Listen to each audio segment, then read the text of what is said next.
It is January 1st, 2026.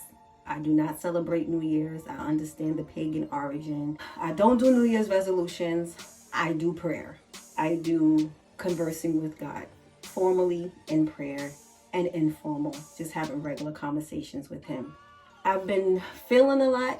I've been desiring a lot. I felt I was thinking too far out. You know how like you dream big, you want big, different ideas and creativity come to your mind, and a lot of times it sounds great, and then when it comes time to think about the execution part, you like, that ain't gonna happen though. That happens for other people. And to other people, you're the other people. So for other people, I'm the other person. Part of what I've been wanting to do, and I've been in constant prayer about on many different levels, is wanting to represent God authentically, just when it's him and I alone. Because if I'm not on point with him alone, I'm not going to be on point with him publicly. And one of those things is reintroducing his healing properties. It's something that God gave our ministry back in 2016. He gave my pastor a whole recipe of natural products to cure and address psoriasis, eczema, dry scalp, razor bump issues for men, all kinds of things. Whether it came to our body. He even gave her a recipe for sore throat. God got detailed. I was one who took it very serious. Like, he said that not only was he addressing these issues that we had, he was using those products to also heal us from the inside out as well. So I'm one who suffers from eczema on my skin and my scalp. I have alopecia. You see how, it's gotten even worse. See how far back this side was nowhere near as bad.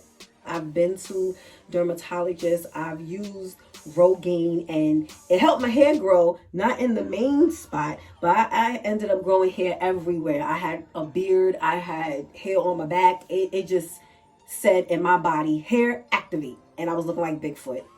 I don't want hair on my head that bad to look like no man.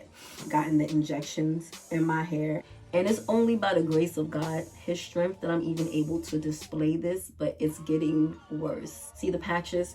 I went to God and I'm like, okay, God, I feel like what you're saying to me through your Holy Spirit is to go back to your healing properties. That you're going to address my alopecia. You're going to heal not only my alopecia, but you're healing me. You're healing Shontyce.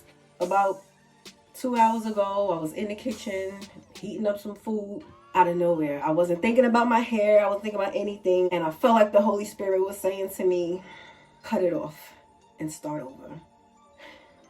Using God's recipes.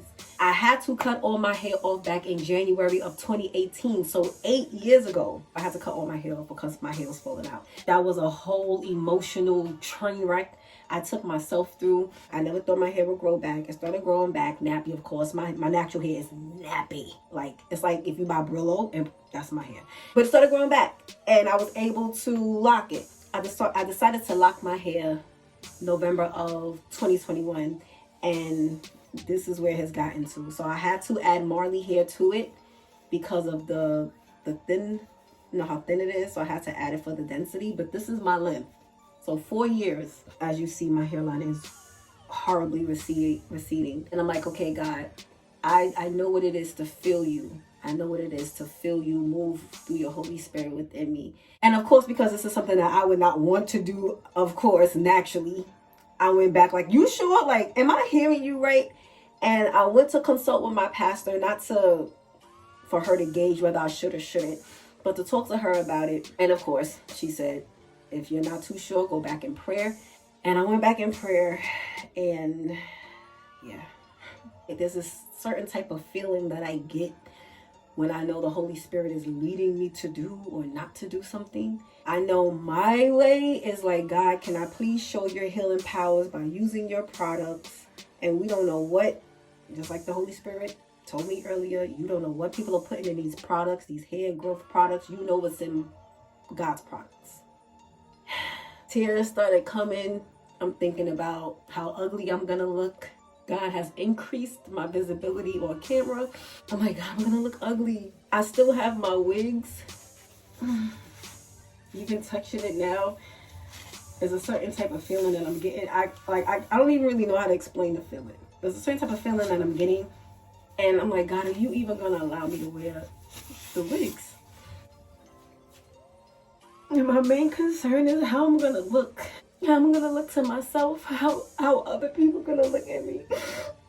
When I had to cut my hair back in 2018, I wasn't on camera.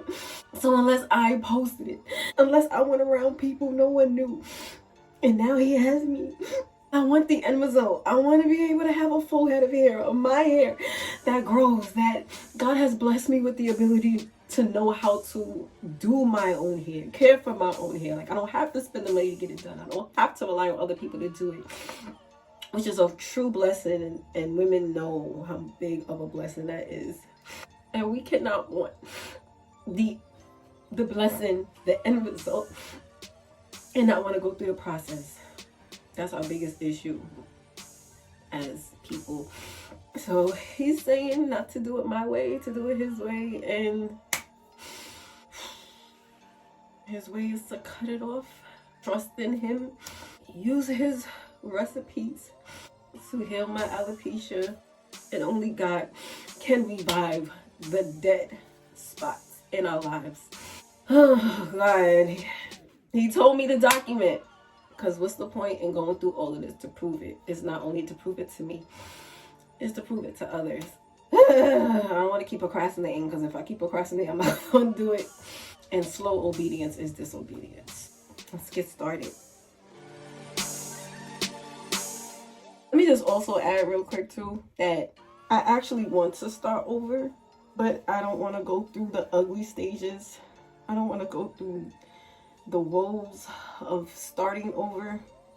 And again, this is not the only area in my life where I've been like, I don't want to start over, because I want the end result and I want to start over, but I don't want to go through the hardship. I don't want to go through the ugly stages. And in order to grow and get better, you have to be willing to go through all of the stages, but knowing that God is holding your hand.